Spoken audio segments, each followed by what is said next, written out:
আসসালামু আলাইকুম রহমতুল্লাহ। গোটা একটা রাত নির্ঘুম কাটিয়ে দেওয়ার পর সুবেহ সাদিকের পূর্বে ফজরের আজান কানে ভেসে আসে। নামাজের মুসল্লার দিকে হাঁটতে হাঁটতে মাথায় চিন্তা আসে, একটা ভূখণ্ডের মসজিদগুলি মুহূর্তে মাটির সাথে মিশে যাচ্ছে। আজানের মাঝখানে তাদেরকে থামিয়ে দেওয়া হচ্ছে, ঘুরিয়ে দেওয়া হচ্ছে আমাদের ভাই বোনদের পবিত্র স্থাপনাগুলি।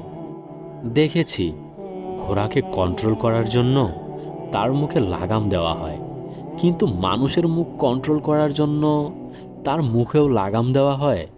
সেটা আপনারা আমাদের না দেখলে বুঝবেন না। রাতের পর রাত, দিনের পর দিন আমরা শুধু সংবাদ দেখেই এসেছি, শুধু শুনে এসেছি। আমরা তাদের নিঃশেষ হয়ে যাওয়াটা দেখে এসেছি। আমি আল্লাহ সুবহানাহু ওয়া তাআলার এক অদম গুনাহগার বান্দা। আমার পক্ষে এত ক্ষমতা সঞ্চয় করা হয়তো সম্ভব না। আল্লাহ রাব্বুল আলামিন যাদেরকে ক্ষমতা দিয়েছেন আমাদের ভাইদের পাশে দাঁড়ানোর জন্য, কিন্তু তারা দাঁড়ায়নি। তারা বড় বড় কথা বলেছেন, তারা বক্তৃতার মঞ্চে আমাদেরকে উস্কে দিয়েছেন।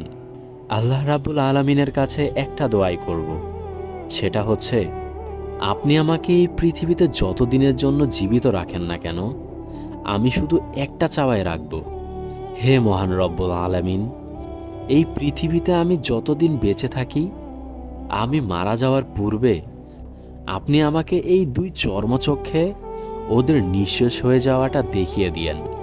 আমি জানি নিকষ কালো অন্ধকারের পরে সুবেহ সাদিক হয়, সকাল হয়, ভোর হয়। আমরা সেই ভোরের অপেক্ষায় থাকব ইনশাল্লাহ। যারা তাদের সর্বস্ব দিয়ে তাদের ভূমিকে আঁকড়ে ধরে বাঁচতে চেয়েছিল, কিন্তু তাদেরকে তাও দেওয়া হয়নি।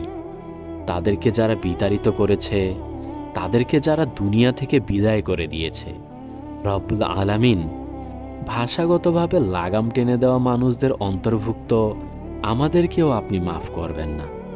আমি আমার নিজের পাপের শাস্তি চাই। আমি চাই আমার নিজের পাপের শাস্তি হোক। হয়তো আমাদের এই নির্গুম রাত ওদের কোনো কাজে আসবে না। আমরা শুধু তাদেরকে দু চোখে দেখেই যাব, আর মুখে শুধু আহ শব্দটাই উচ্চারণ করব। এই যুগের মানুষ এসেও সেই যুগের ওমরকে খুঁজে, এই যুগের মানুষ এসেও সেই যুগের খালিদ বিন ওয়ালিদকে খুঁজে, এই যুগের মানুষ এসেও সালাউদ্দিন আইয়ুবীকে খুঁজে, যারা চাইলেই এই কাজটি খুব সহজে করে ফেলতে পারত। তারাই করল না। ঘরের পাশে থেকেও ঘরকে পুড়তে দেখল, কিন্তু কোনো কিছু বলল না। মহান রব্বুল আলামিনের কাছে আমি একটাই প্রার্থনা করি, পরিশেষে একটা কথাই বলবো, হয়তো মুখে লাগাম টেনে দেওয়া হয়েছে, কিন্তু অন্তরে কি লাগাম টেনে দেওয়া যাবে? সেখান থেকে আমাদের আবারও উত্থান হবে ইনশাআল্লাহ। আমরা শেষ হব না। আমাদের নবী হযরত মুহাম্মদ সাল্লাল্লাহু আলাইহি সাল্লাম বলেছেন, আমাদের সর্বস্ব শেষ করলেও আমরা শেষ হব না। যেখান থেকে সবাই আমাদের শেষ দেখে আল্লাহ রাব্বুল আলামিন বলেন, সেখান থেকে আমাদেরকে আবার শুরু করান।